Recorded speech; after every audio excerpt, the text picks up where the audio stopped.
হরে কৃষ্ণ। কৃষ্ণনগর ঘূর্ণি গাঙ্গুলিপাড়ায় অবস্থিত শ্রীগোপাল মন্দিরে আজ আমরা শ্রীমদ্ ভাগবত গীতা গ্রন্থ আস্বাদন করছি। আমরা আস্বাদন করছি অধ্যায় 9 রাজবিদ্যা রাজগুহ্য যোগ, শ্লোক সংখ্যা 4। ওম অখণ্ডমণ্ডলাকারং ব্যাপ্তং যেন চরাচরম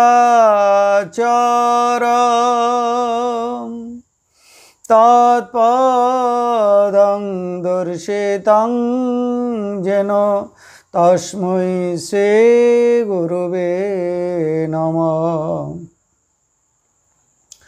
ওং নমো ব্রহ্মণ্য দেবায় গো ব্রাহ্মণ হিতায় চ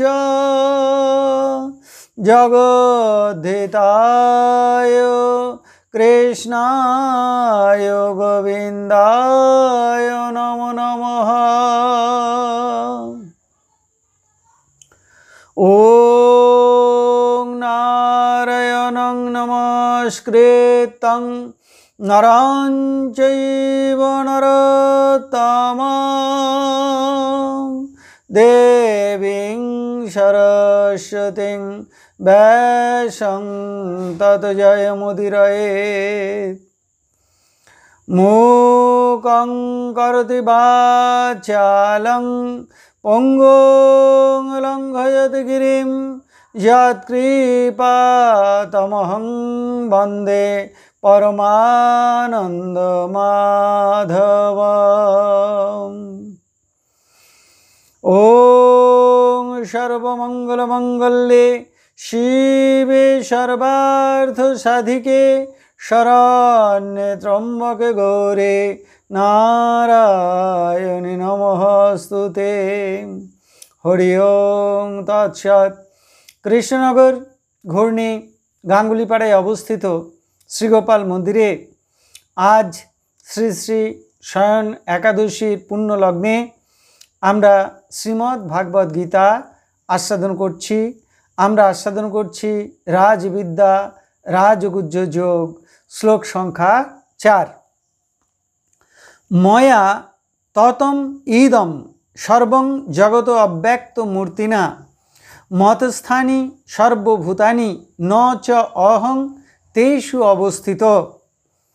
এখন আমরা এই শ্লোকটির অন্তর্গত শব্দগুলির অর্থ জেনে নেব।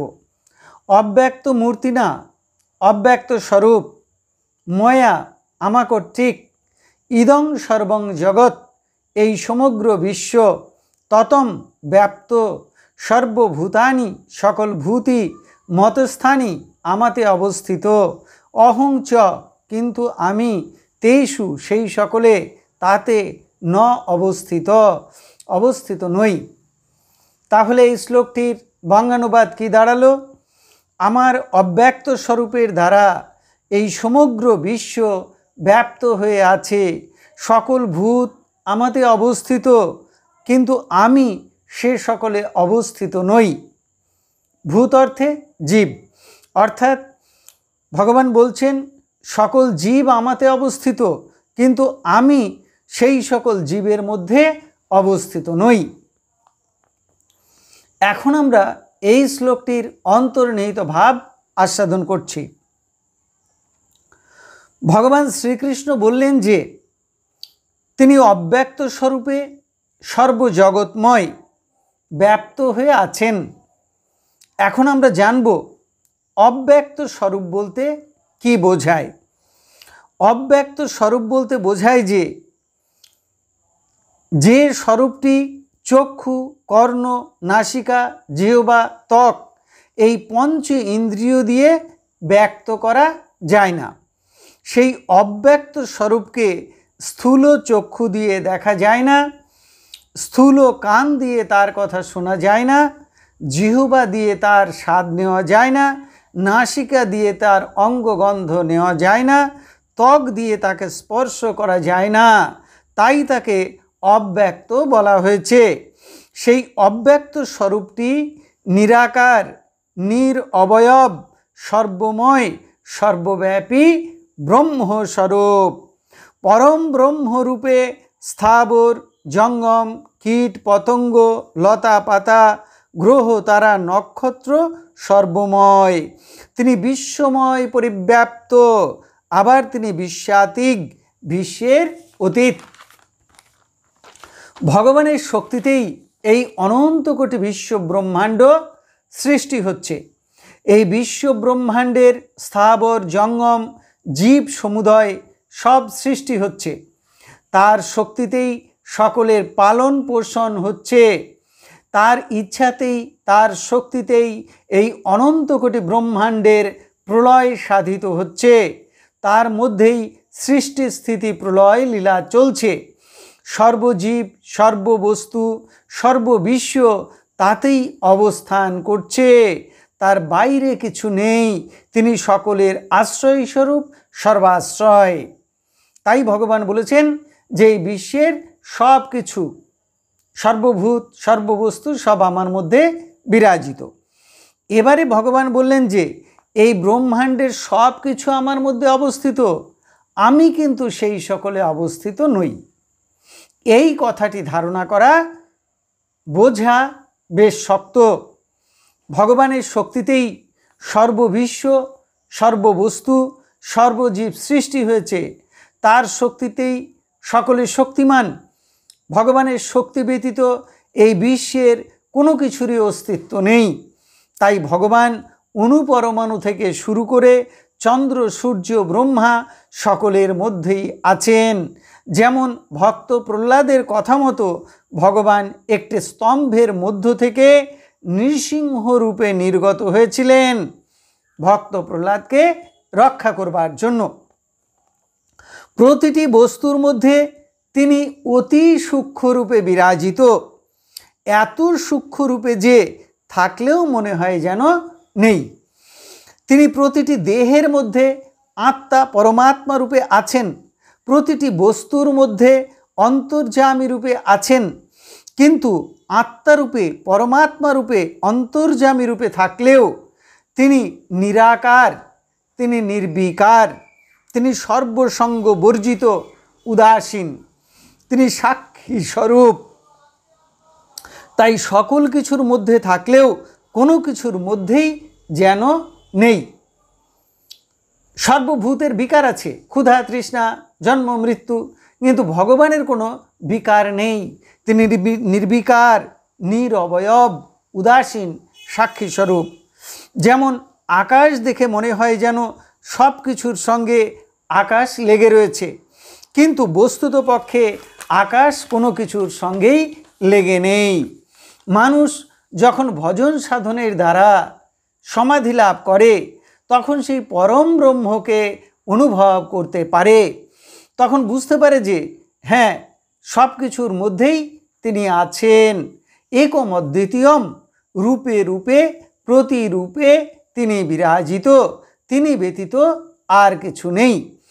আর যখন মানুষ পরম বিশুদ্ধ ভক্তি লাভ করে তখন সেই নিরাকার পরম ব্রহ্মকেই সাকার রূপে তিনি দেখা পান। তখন সেই নিরাকার পরম ব্রহ্মই সাকার রূপ ধারণ করে ভক্তের কাছে ধরা দেন। এই যে সাকার লীলা বিগ্রহ, তিনি ভগবান শ্রীকৃষ্ণ। তিনি যুগে যুগে বিভিন্ন রূপে এই পৃথিবীতে নেমে এসে লীলা খেলা করেন। তিনি বলছেন যে দেখো, আমি সাকার রূপে ভক্তাধীন ভগবান, আমি জড়ের থেকে পৃথক। জড় আমারই নিকৃষ্ট বা অপরা শক্তি, আমি জড়ের অতীত। জীব আমারই পরার শক্তি, আমি জীব অপেক্ষা উত্তম। আমি লীলা পুরুষোত্তম, আমি ব্রহ্মের ঘনীভূত মূর্তি, আমি ব্রহ্মের প্রতিষ্ঠা স্বরূপ। আমি সকল কিছুর মধ্যে থাকলেও কোনো কিছুর মধ্যেই নেই, কারণ আমি সর্বসঙ্গ বর্জিত, উদাসীন, নির্বিকার, অব্যয়, মায়া মোহ শূন্য। মানুষ ভজন সাধন দ্বারা দিব্য দেহ এবং দিব্য ইন্দ্রিয় লাভ করলে তখন দিব্য চক্ষু দ্বারা ভগবানকে দেখতে পারে, দিব্য কর্ণে ভগবানের কথা শুনতে পারে, দিব্য নাসিকা দ্বারা তার অঙ্গ গন্ধ নিতে পারে, তাকে স্পর্শ করতে পারে, তার অধরামৃতের স্বাদ গ্রহণ করতে পারে। কাঠের মধ্যে আগুন থাকে কিন্তু দেখা যায় না, দুধের মধ্যে ঘি থাকে তাও দেখা যায় না, কাঠে কাঠে ঘর্ষণ করলে যখন আগুন উৎপন্ন হয় তখন তাকে দেখা যায়, দুধ থেকে দই তৈরি করে মন্থন করলে মাখন উৎপন্ন হয়, মাখন জাল দিলে ঘি তৈরি হয়।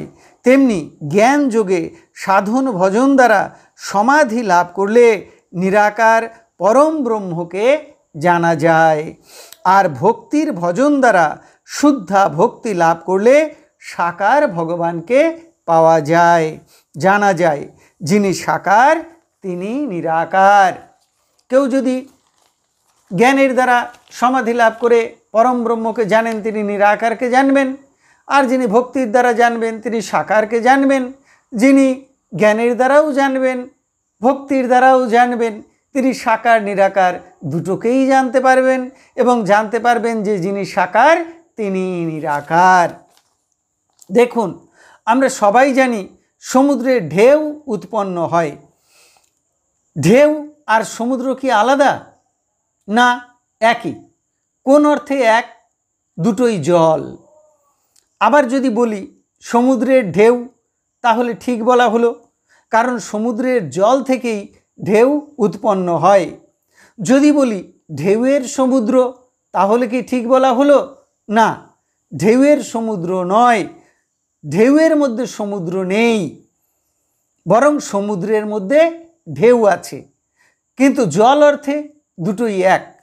সেইরূপ সর্বজগৎ ব্রহ্মময়, সর্বভূতে সর্ববস্তুতে ব্রহ্ম, ব্রহ্ম অর্থে সবই এক। কিন্তু সমুদ্রের থেকে ঢেউয়ের সৃষ্টি, সমুদ্রেই ঢেউয়ের স্থিতি, সমুদ্রেই ঢেউয়ের বিনাশ। ঢেউয়ের মধ্যে সমুদ্রের অবস্থান নয়, ঢেউয়ের মধ্যে সমুদ্রের সৃষ্টি স্থিতি বা বিনাশও নয়। সেই রকম এই বিশ্ব এবং সর্বভূত ভগবানের থেকেই সৃষ্টি, ভগবানের মধ্যেই তাদের অবস্থান, আর ভগবানের মধ্যেই তাদের প্রলয়।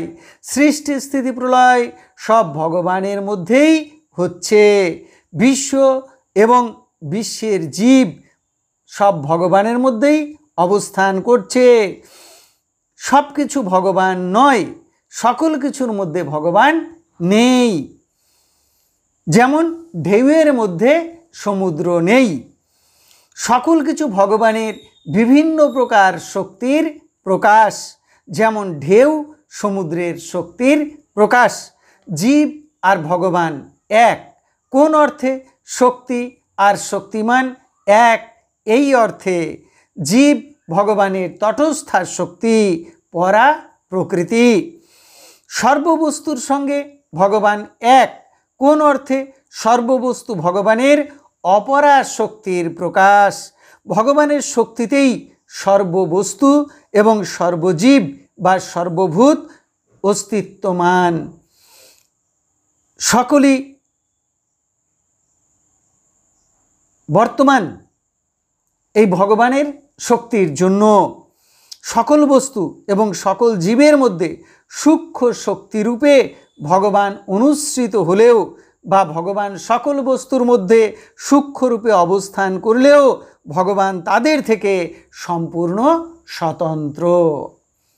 শক্তিরূপে তিনি সব কিছুর মধ্যে রয়েছেন, সূক্ষ্মরূপে তার অস্তিত্বের জন্যই সব কিছু অস্তিত্বমান, কিন্তু তবুও ভগবান এই সমস্ত বস্তু এবং সমস্ত জীব সব কিছুর থেকে সম্পূর্ণ স্বতন্ত্র। তাহলে এতক্ষণ আমরা শ্রীমদ্ ভাগবত গীতার নবম অধ্যায় অর্থাৎ রাজবিদ্যা রাজগুহ্য যোগের চতুর্থ শ্লোকটি আস্বাদন করলাম।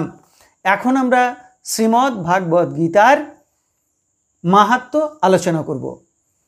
শ্রী ভগবান উবাচ গীতা নামানি বক্ষ্যামি গুহ্যানি শৃণু পাণ্ডব কীর্তনাৎ সর্ব পাপানি বিলয়ং জানতি তৎক্ষণাৎ।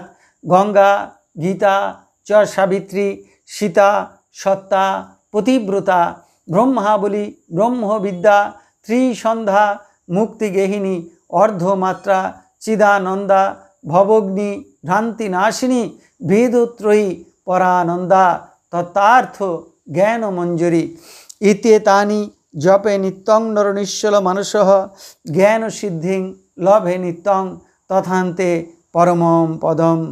হরি ওম তৎসৎ। এখন আমরা ভগবান শ্রীকৃষ্ণের চরণে প্রার্থনা জানাব। হে কৃষ্ণ কৃপা সিন্ধু, এই নাও তুমি আমার দেহ, এই নাও তুমি আমার মন, এই নাও তুমি আমার প্রাণ, এই নাও তুমি আমার আত্মা, এই নাও তুমি আমার জীবন যৌবন যথা সর্বস্ব। হে কৃষ্ণ কৃপা সিন্ধু, তুমি আমার পিতা, তুমি আমার মাতা, তুমি আমার পুত্র, তুমি আমার কন্যা, তুমি স্থাবর জঙ্গম কীট পতঙ্গ লতাপাতা রূপে রূপে প্রতিরূপে তুমি বিরাজিত। তুমি ব্যতীত এই ত্রিভুবনে আর কিছু নেই। হে কৃষ্ণ কৃপা সিন্ধু, তোমার আতুল চরণে কোটি কোটি নমস্কার। পুনরায় তোমার আতুল চরণে কোটি কোটি নমস্কার। তুমি আমাদের শুদ্ধা ভক্তি দাও, ব্রহ্মজ্ঞান দাও, সকলের কল্যাণ করো, সকলের মঙ্গল করো। হরে কৃষ্ণ। আপনারা সকলে ভালো থাকুন, সুস্থ থাকুন, আনন্দে থাকুন।